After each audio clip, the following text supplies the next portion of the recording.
Bem-vindos a mais um episódio do GuiaCast. Meu nome é Márcio Pereira.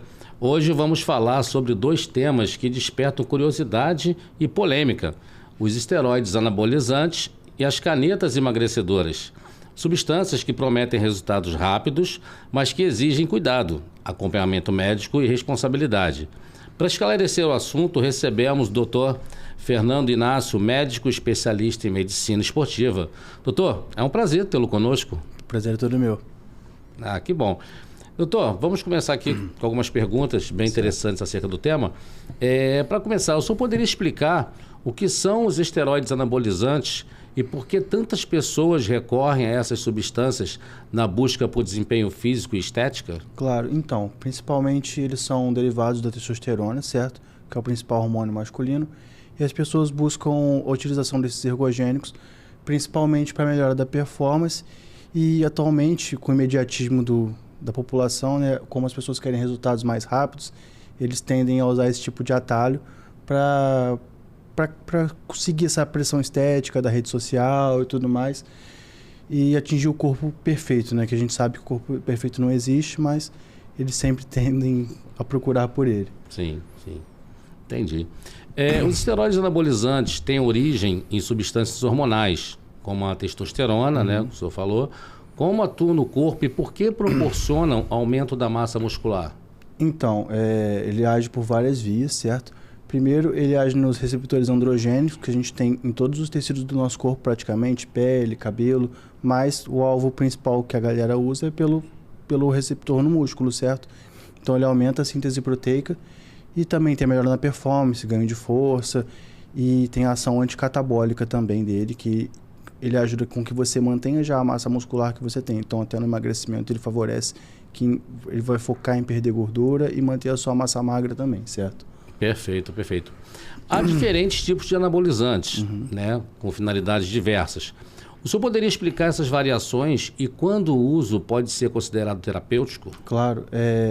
Para uso terapêutico, a gente tem poucas opções no mercado, certo? Uma delas é a testosterona, para reposição hormonal em homens acima de 45 anos que já têm um hipogonadismo diagnosticado, ou em adolescentes que estão em atraso puberal também a gente pode usar. Temos o GH para déficit no crescimento da criança, e a oxandrolona e a nandrolona, que é mais conhecido como DECA, que eles são usados para pacientes sarcopênicos ou imunodeprimidos, como pacientes com HIV, por exemplo. Perfeito, perfeito. Mesmo com os riscos conhecidos, o uso ainda é muito comum.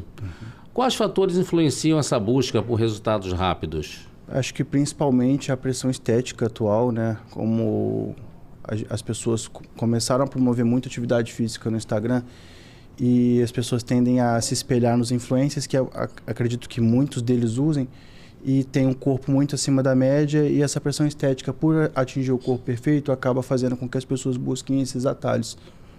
Perfeito. E quais são os principais efeitos colaterais físicos do uso indevido de esteroides, tanto em homens quanto para mulheres? Certo. Nos homens e nas mulheres, os mais comuns são a acne e a queda de cabelo, certo?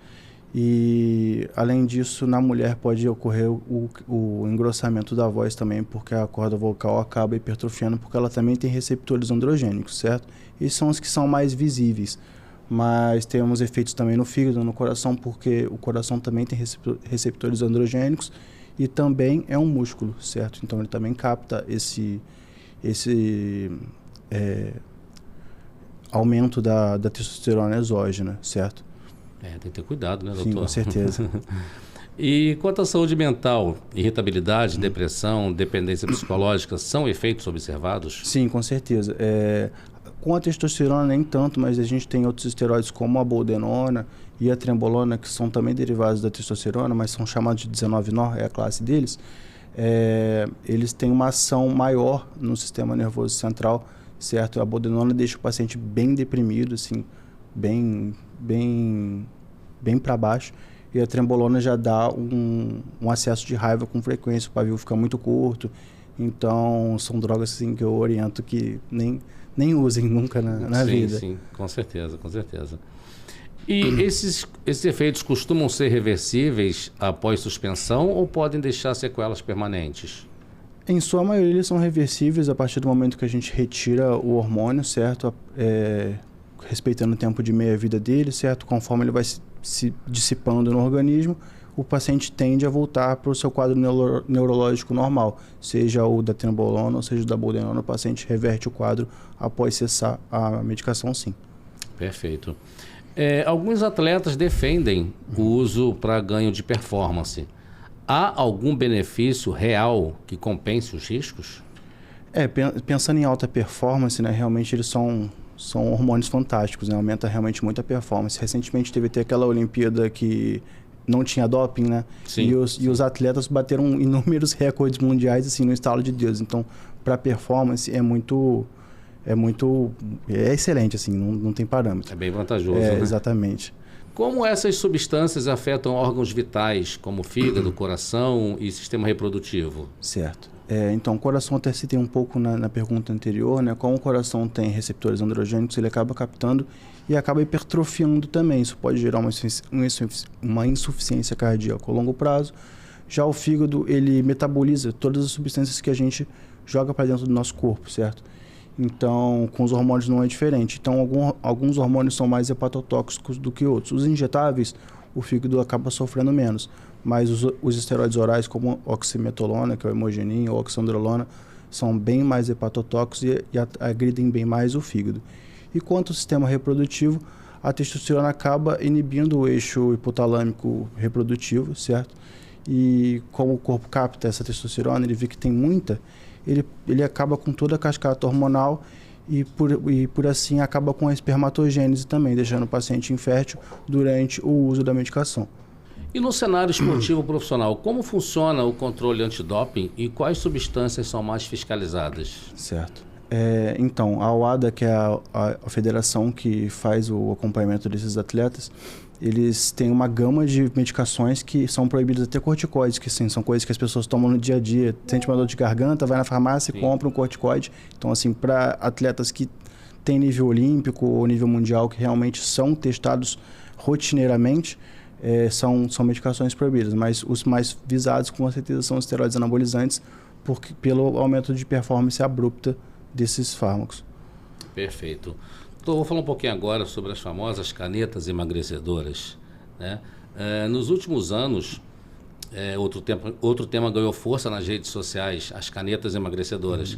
Como elas funcionam e qual o papel dessas medicações no controle do peso corporal? Certo.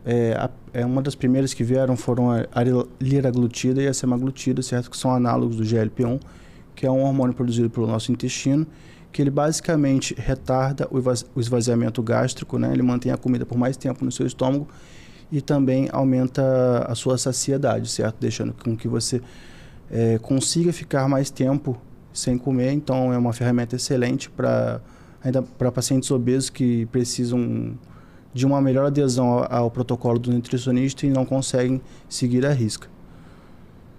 Entendi. E enquanto os anabolizantes buscam aumentar a massa muscular, as canetas agem de forma oposta, promovendo saciedade e regulação metabólica. Quais as diferenças principais entre esses dois tipos de substâncias? Então, enquanto os esteroides anabolizantes têm uma ação anabólica, né, que é de construir tecido, já a ideia dos análogos de GLP-1, que são as canetas, são o contrário, né, uma ideia mais catabólica, por assim dizer, que é de quebrar o tecido de gordura. Não que eles tenham efeito direto no tecido de gordura, a não ser o Mounjaro, que já tem mais um agonismo que seria no GIP, mas os análogos somente do GLP-1, eles não quebram o tecido de gordura. Mas com essa função de saciedade, diminuição de vontade por comer doce e manter o paciente em um déficit calórico, então a ideia seria o oposto do esteroide anabolizante. Perfeito. E esses medicamentos podem ser usados por qualquer pessoa que queira emagrecer ou existem indicações específicas e critérios médicos para a prescrição? Não, definitivamente não, né? Em bula seria para o tratamento da obesidade ou da diabetes mellitus tipo 2, certo? Mas a gente pode fazer no paciente com sobrepeso que tem alguma comorbidade, como hipertensão arterial, a diabetes já citada e a apneia do sono também. Para a apneia do sono também? Entrou agora em bula. Pô, que bacana, cara. E quais cuidados o paciente deve ter durante o tratamento, especialmente quanto à alimentação, acompanhamento e prevenção de efeito rebote? Então, o ideal, o paciente obeso, como é uma doença multifatorial, ele precisa de um acompanhamento multidisciplinar, certo? Então, ele precisa de um acompanhamento psicológico, um acompanhamento nutricional, para que ele aprenda a ter uma boa relação com a comida também. Porque se a gente só trabalhar na fome dele e inibir essa fome, a partir do momento que a gente atingir um nível ótimo de peso ideal para ele e suspender a medicação, ele não mudou o pensamento dele. Então, ele vai voltar. Vamos dizer que ele chegou em 70 quilos, mas a cabeça ainda é do cara que estava com 120 quilos. Então ele vai voltar a comer, vai voltar com compulsão e vai ter reganho de peso. Doutor Fernando, qual seria a maior diferença entre a semaglutida e a tizerpatida? Então, a semaglutida é um análogo do GLP-1, certo? Que é um hormônio produzido pelo nosso intestino, que promove saciedade e retarda o esvaziamento gástrico, certo? Já a tirzepatida, ela tem uma dupla, ele é duplo agonista, certo? Além do GLP-1, ele é análogo do GIP também, que é outro hormônio produzido pelo nosso intestino, que ele otimiza essa saciedade e ainda tem ação no tecido de gordura, ele quebra o tecido de gordura, então ele promove a lipólise, certo? Quais seriam as diferenças na prescrição das canetas para quem tem indicação e quem busca esses subterfúgios apenas por questões estéticas? Então, ela embula somente para paciente obeso, certo? Ou paciente com sobrepeso que tenha comorbidades como a diabetes, a hipertensão e a apneia do sono. E é um paciente que tem um ambiente metabólico muito ruim, então ele necessita dessas canetas assim. São um padrão ouro para o tratamento de obesidade hoje em dia, certo? Acredito que a bariátrica vai acabar no futuro, ou vai ser só para super obesos realmente. Só que caiu na graça do povo para usar só para perder 3, 4 quilos, que é um peso que você conseguiria perder com um mês de dieta aí, treino legal, com bom acompanhamento nutricional, certo?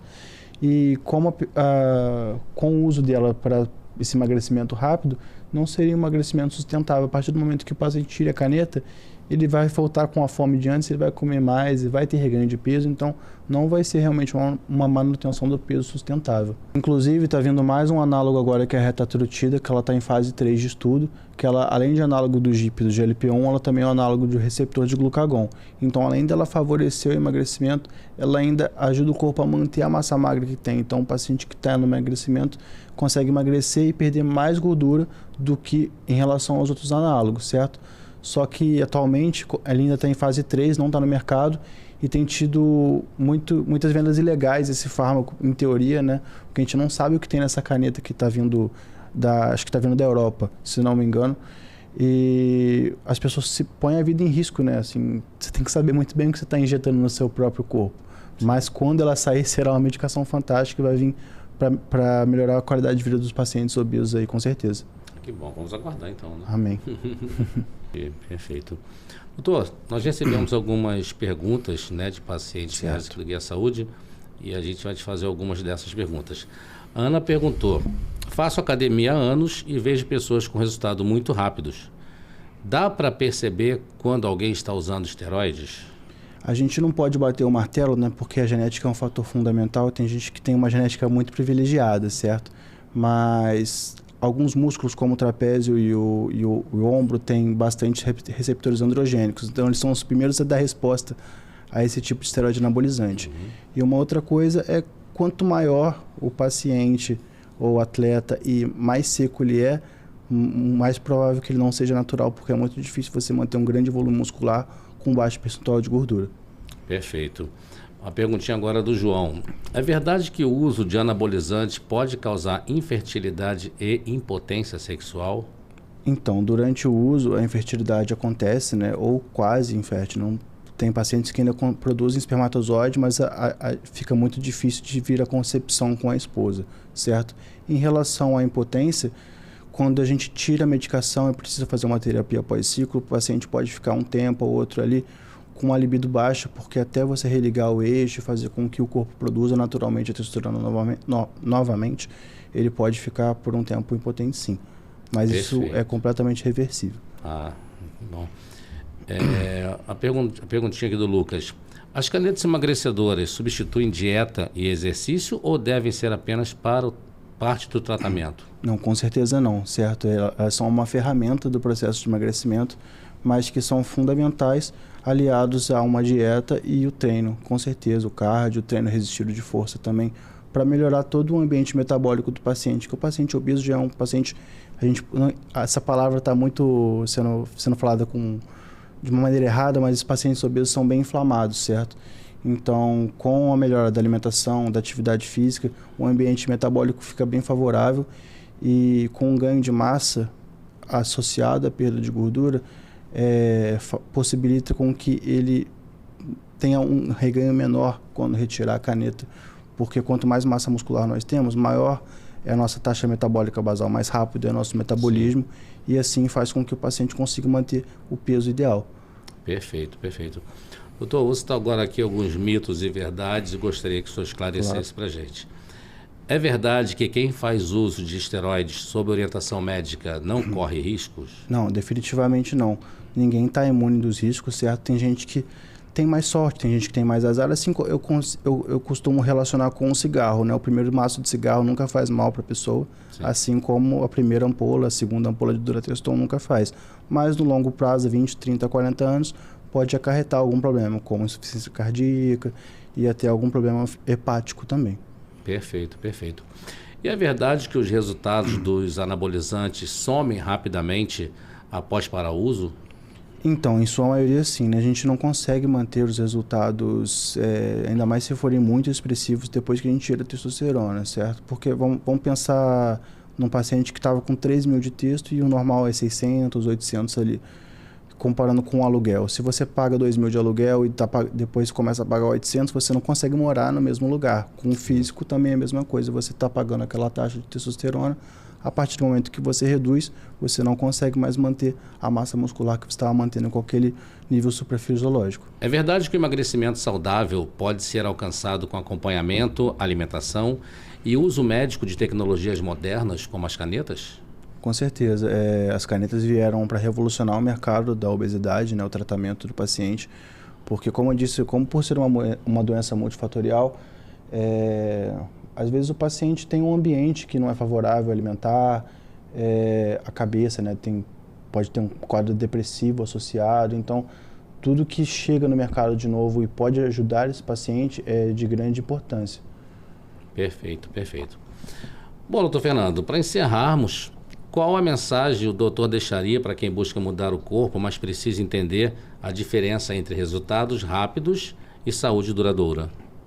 Então, o que eu sempre falo é que performance e saúde normalmente não andam na mesma via, certo? Quanto mais performance, mais a gente debilita alguma coisa, seja articulação, seja saúde. Então, eu já utilizo ainda ergogênicos e sim, eu sempre digo para os meus pacientes, por experiência própria, se eu pudesse voltar no passado, eu não começaria a usar, certo? Porque a gente fica apegado muito a esses processos aí de ganhos rápidos, sim, de estética, se cobrar muito, até um distúrbio de imagem, né? Assim, as redes sociais têm criado muitos distúrbios de imagem também.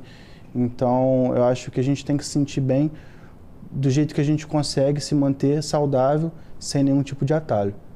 Perfeito, doutor. Bom, agradecemos ao doutor Fernando Inácio por esclarecer tantas dúvidas sobre esteroides, anabolizantes e canetas emagrecedoras. Informação, equilíbrio e orientação médica são os pilares de qualquer transformação corporal segura. Até o próximo episódio do GuiaCast. Obrigado.